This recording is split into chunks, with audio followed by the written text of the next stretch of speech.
Hi everyone, Miss Hodge here. So we are going to be finding the area of a shaded region. Well, this one doesn't have any shaded region, of regions. And we're going to be putting them in algebraic expressions in simplified form. So we're going to find the area of this shape. Yeah.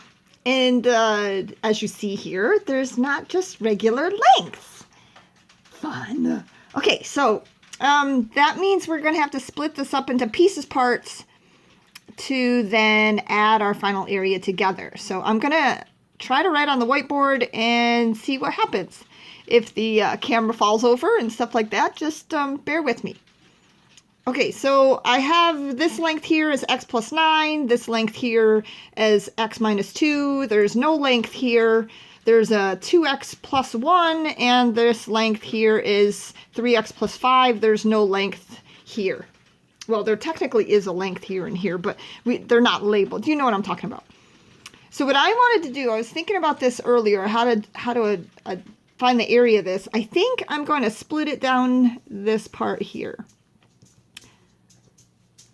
Oh, before that, there's a little disclaimer. Every part that kind of looks like it's a right angle is a right angle. There's one other thing. So these are like two little rectangles now.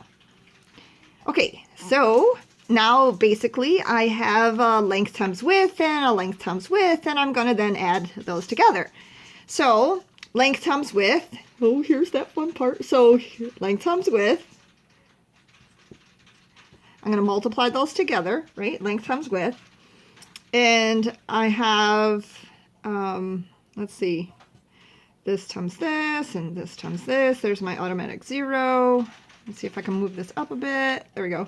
And then I have this one here. Let's see, 9 times x, and x times x. Okay, so now I have all my parts adding and lining up. This is a plus, by the way.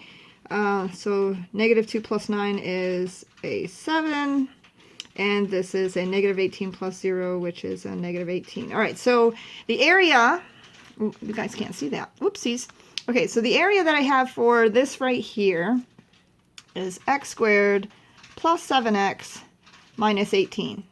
All right, so now we're going to find the area of the larger, well, what appears to be a larger rectangle.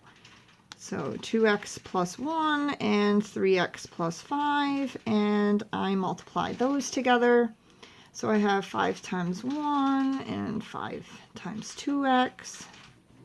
Oh, this is a plus. And there's my automatic 0, 3x and 1 when I multiply those together. And, ooh, a 3x times a 2x, let's see, 3 times 2 is 6, x times x is x squared, so 6x squared. All right, they all kind of line up now. So I have 6x squared.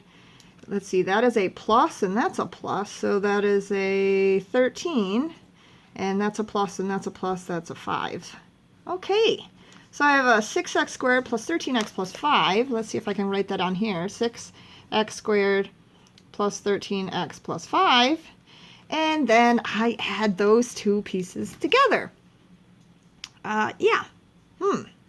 Okay, so there's like terms. I have an x squared and an x squared.